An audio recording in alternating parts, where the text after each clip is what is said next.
Okay, Assalamualaikum warahmatullahi wabarakatuh. Jadi hari ini cikgu akan terangkan bagaimana kita nak jawab soalan aplikasi redox dalam format SPM lah. Soalan format SPM aplikasi redox. Okey, soalan yang pertama, dalam satu eksperimen makmal untuk menukarkan ion ferrum 3 kepada ion ferrum 2, gas hidrogen sulfida telah dialirkan melalui larutan ferrum 3 sulfat. Tindak balas yang berlaku boleh diwakili oleh persamaan yang berikut. Berdasarkan soalan ni, kita ada dua jenis bahan yang tidak balas, iaitu gas hidrogen sulfida dan juga larutan ferrum 3 sulfat. Okey, poin dia di sini ialah menukarkan ion ferrum 3 kepada ion ferrum 2. Ini bermakna kita akan lakukan tindak balas redox, iaitu melibatkan penurunan ion ferrum 3 kepada ferrum 2. Okey. Dan gas hidrogen sulfida ialah bahannya dan ferrum 3 sulfat ialah bahan yang kedua. So, bila ferrum 3 bertukar menjadi ferrum 2, maka ferrum 3 sulfat ni ialah bahan yang diturunkan, ataupun kita boleh katakan dia sebagai ejen pengoksidaan kerana dia mengalami penurunan. Manakala hidrogen sulfida ialah ejen penurunan, maka dia mengalami pengoksidaan. Okey. So kita tengok balik. Kita tahulah ini ialah ejen pengoksidaan, ejen penurunan. Okey. Dalam eksperimen mesti kita tengok pemerhatian dan inferensia. Okey, tengok persamaan dia, kita tengok ferrum 2 sulfat, ferrum 3 sulfat jadi ferrum 2 sulfat, hidrogen sulfida dia akan jadi asid sulfurik. Okey. Okey, ferrum 3 sulfat. Ferrum 3 warna perang. So ferrum 3 warna perang. So sebelum tidak balas, larutan yang ada ialah warna perang. Kenapa larutan? Sebab hidrogen sulfida ialah gas. Ferrum 2 sulfat warna hijau. So sebelum dan selepas akan melakukannya perubahan warna perang menjadi warna hijau, iaitu ferrum 2 hijau, ferrum 3 ialah warna perang. Manakala gas hidrogen sulfida tidak berwarna, dia menjadi sulfur dan asid sulfurik. So sulfur pepejal, sulfur ini pepejal, dia akan menjadi mendakan sulfur berwarna kuning. Okey. So kita tahu dah kena pasti siapa dia ejen pengoksidaan, siapa dia ejen penurunan, bahan apa yang diturunkan, bahan mana yang dioksidakan, dan perubahan warna sebelum dan selepas tindak balas. Jadi soalan pertama, nyatakan dua pemerhatian anda dalam eksperimen ini. Maka kita ada berapa warna kat sini? Ada perang, hijau dan kuning.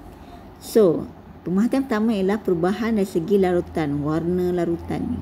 Sebab dia aqueous ni aqueous. So perubahan warna larutan ialah larutan perang menjadi hijau kerana ferrum 3 sulfat diturunkan menjadi ferrum 2 sulfat. Ferrum 3 perang, ferrum 2 hijau. So pemerhatian kedua ialah apa yang berlaku pada hidrogen sulfida ni selepas dia dioksidakan.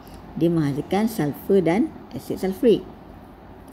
Okey, dan sulfur ni warna dia ialah kuning dan dia adalah pepejal. Kita nyatakan dia mendakan sebab dia termendak di dasar bika ataupun kelangkung radas lah.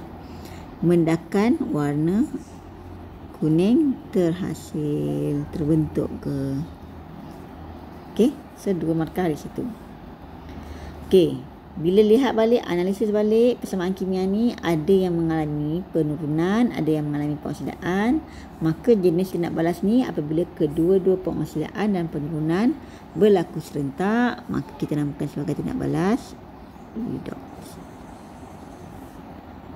Okey.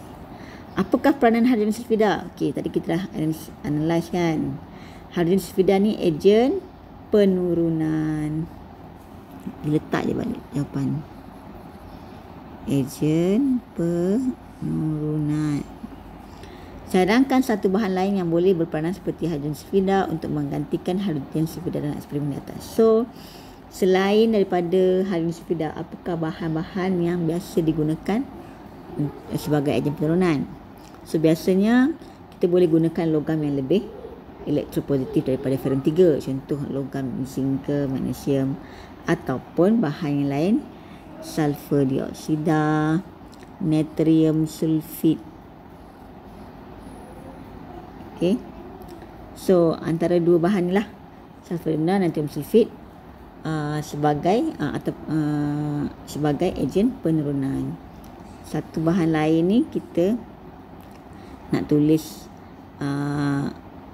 formula ataupun nama sulfur dioksida, natrium sulfid. Satu lagi ialah stannum 2 klorida. Stannum 2 klorida. Apakah nama peroksidan sulfur dalam hidrogen sulfida? Jadi hidrogen sulfida H2S. So nombor peroksidan sulfur ialah 2 hidrogen tambah sulfur sama dengan kosong. Jadi sulfur ialah ni 2 buat kat sini, negatif 2. So jawapan dia mesti ada negatif 2. Tak perlu tunjuk jalan kira pun tak apa. Negatif 2. Bagaimanakah ion ferrum 2 yang terhasil dalam eksperimen di atas boleh ditukarkan menjadi logam besi?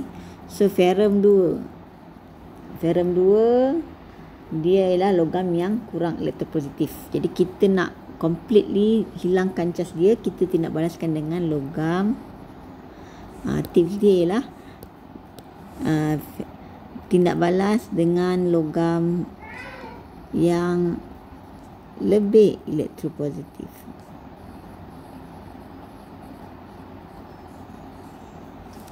So cara dia tambah serbuk zinc ke, pepejal zinc ke, ataupun magnesium ke dalam larutan.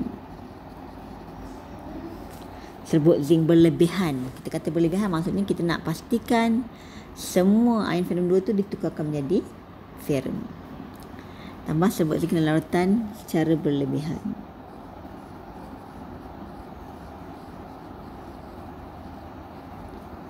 Okey, soalan seterusnya.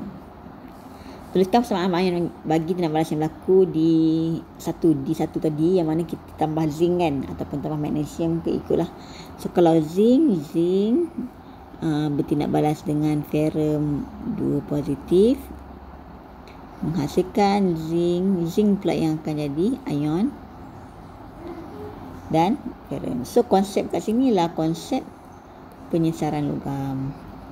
Jadi konsep penyesaran logam.